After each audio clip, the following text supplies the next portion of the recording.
14 வருஷமா இந்தியாவில் என்ன நடந்துட்டு இருக்கு? லாஸ்ட் 12-13 வருஷமா சர்க்கரை, இரத்த கொதிப்பு, இரத்த கொழுப்பு, உடல் எடை கூடி இருக்கிறது, தொப்பை மட்டும் கூடி இருத்தல். ஏன்னா ரெண்டு வேற.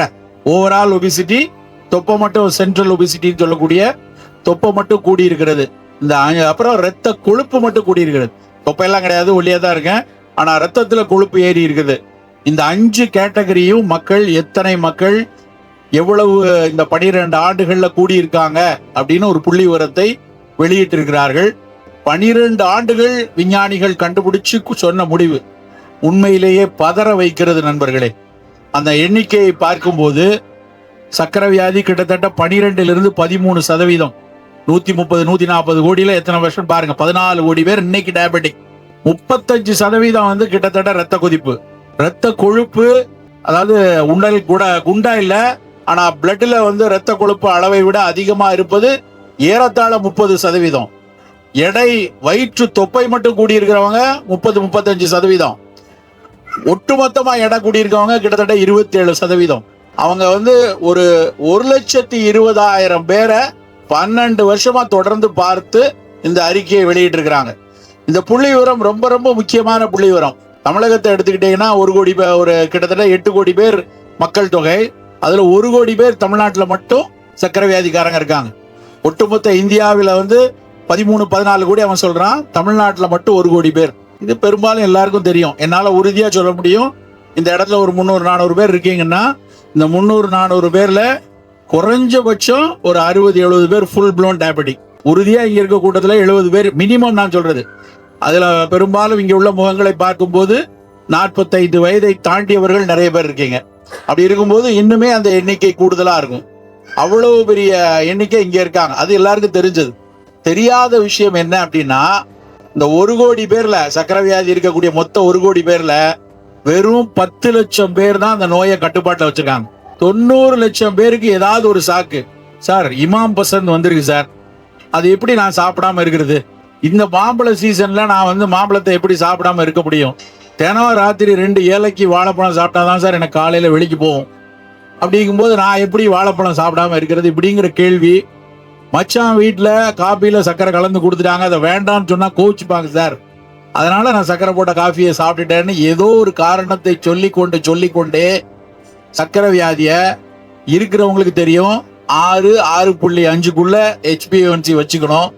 ஆனா குறைஞ்சபட்சம் ஒரு 7க்குள்ளேயாவது இருக்குமா அப்படின்னு பார்த்தா, நான் சொல்ற தமிழகத்தில் மட்டும் ஒரு 90 லட்சம் பேரு இந்த 7க்குள்ள சர்க்கரையை வைத்துக் கொள்ளாமல் அவங்களுடைய அளவு 8.5 வைத்திருப்பவர்கள் 90 லட்சம் பேர். இதுல ரொம்ப ஒரு முக்கியமான ஒரு விஷயம் என்ன அப்படின்னா, தொழில் முனைவோர்கள், வளர்ச்சியை நோக்கி ஓடிக்கொண்டே இருக்கிறவங்க, வளர்ச்சிக்காக கடுமையாக உழைத்து கொண்டிருப்பவர்கள், அதுல இருக்கக்கூடிய மன அழுத்தம் அதிகமா இருக்கிறவங்க, வெற்றி பெற வேண்டுமே என்கிற ஒரு இலக்கோடு ஓடிக்கொண்டிருப்பவர்களுக்கு மிகப்பெரிய அளவுல சர்க்கரை கூடிக்கொண்டே இருக்கு. அர்பன் தான் அதிகம் எல்லாருக்கும் தெரியும், ஆனா ரூரல்லையும் கூடிக்கொண்டே இருக்கு. செமி அர்பனா இருக்கக்கூடிய இது மாதிரி இடத்துல தான் மிகப்பெரிய அளவுல சர்க்கரை கூடிக்கிட்டே இருக்கு. உங்களுடைய குடும்பத்துல எத்தனை பேர் சர்க்கரை நோயாளி இருப்பாங்கன்னு முன்னாடி நாங்கெல்லாம் படிக்கிற காலத்துல எல்லாம் சர்க்கரை வியாதி அப்படின்னா அது ரிச் மேன் டிசீஸ், பணக்காரர்களுக்கு மட்டும் வர்றது. நாங்க படிக்கும்போது வேடிக்கையா சொல்லுவோம், சர்க்கரை வியாதி எல்லாம் யாருக்கிட்ட வரும்? அதெல்லாம் முட்டுல பசி இருக்கிறவனுக்கு, முந்திரி பருப்பை சாயந்தரம் வறுத்து சாப்பிட்றவனுக்கு தான் சுகர் பேஷண்டா இருப்பான். நம்மெல்லாம் வேர்க்க விருக்க ஓடிட்டு இருக்கோம், உழைச்சிட்டு இருக்கோம், நமக்கெல்லாம் அது வராதுன்னு நினைத்து கொண்டிருந்தோம். ஆனால் இன்றைய புள்ளி விவரம் நம்ம ஓடுற ஓட்டத்துக்கும் நம்ம உழைப்புக்கும் சம்பந்தம் இல்லாத அளவுக்கு சர்க்கரை வியாதி கூடிக்கொண்டே இருக்கு. சர்க்கரையவோ ரத்த கொதிப்பையோ இந்த நான் கம்யூனிகபிள் டிசீஸ் சொல்லக்கூடிய தொற்றாத வாழ்வியல் நோய்களை நாம தொடச்சி எரிஞ்சிட முடியாது. முழுமையாக ஒரு மருந்து கொடுத்தோம் நாளைக்கே எல்லாம் சரியாயிரும், நாளையில இருந்து நீ சுகர் பேஷண்ட் இல்லைன்னு சொல்லிட முடியாது. அவர்களை மிகச்சிறியான உணவு பழக்கமும் நல்ல உடற்பயிற்சியும் வாழ்வியல் பழக்கங்களும் இருந்தா மட்டும் கட்டுப்பாட்டில் வைத்திருக்க முடியும். எப்பொழுதுமே கட்டுப்பாட்டில் வைத்திருக்க முடியும். அந்த சர்க்கரையை கட்டுப்பாட்டில் வைத்திருக்க வேண்டியதுல மருந்துகளை விட மிக மிக முக்கியமான பங்கு எதுக்கு இருக்கு அப்படின்னா அது உணவில் தான் இருக்கு. உணவை ஒருத்தர் சரியாக வைத்துக் கொள்ளாமல் சர்க்கரையை வந்து கட்டுப்பாடு வைத்துக் கொள்ளவே முடியாது. என்ன மருந்தா இருந்தாலும் சரி, அது அலோபதியோ இல்ல ஹோமியோபதியோ இல்ல ஆயுர்வேதமோ அக்யூபஞ்சரோ சித்தாவோ வாட் எவர் இட் இஸ், யார் ஒருவர் உணவை மிகச்சரியாக கட்டுப்பாட்டில் வைத்திருக்காங்களோ அவங்க மட்டும்தான் சர்க்கரையை வந்து ஜெயிக்க முடியும். சார் 90 லட்சம் பேருக்கு கட்டுப்பாடு இல்லைங்கிறீங்களே, அவங்க எல்லாரும் வந்து என்ன இறந்து போயிட்டா இருக்காங்க, அவங்க எல்லாம் அவதியாவா இருக்காங்க அப்படின்னு ஒரு கேள்வி இருக்கலாம். நல்லா புரிந்து கொள்ளணும்.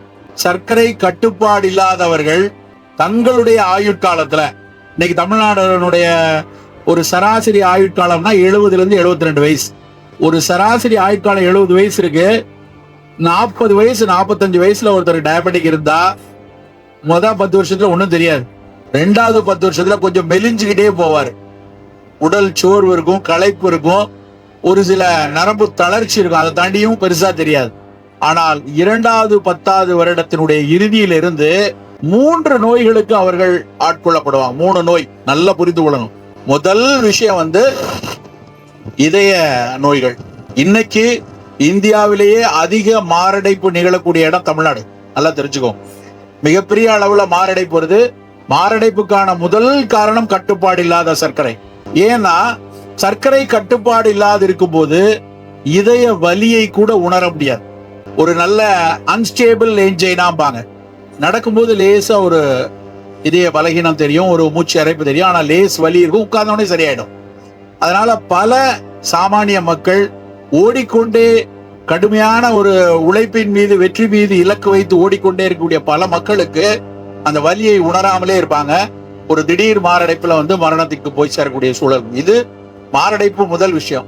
2வது சிறுநீரக செயலிழப்பு. சிறுநீரக செயலிழப்பு இந்த 20 வருஷம் கண்ட்ரோல் இல்லை அப்படின்னா 30% மக்கள், அதாவது 90 லட்சம் பேர் அன்கண்ட்ரோல்டுனா 30 லட்சம் பேருக்கு இந்த மாரடைப்போ சிறுநீரக செயலிழப்போ புற்றுநோய்கள் வருவதற்கான வாய்ப்பு மிக அதிகம்.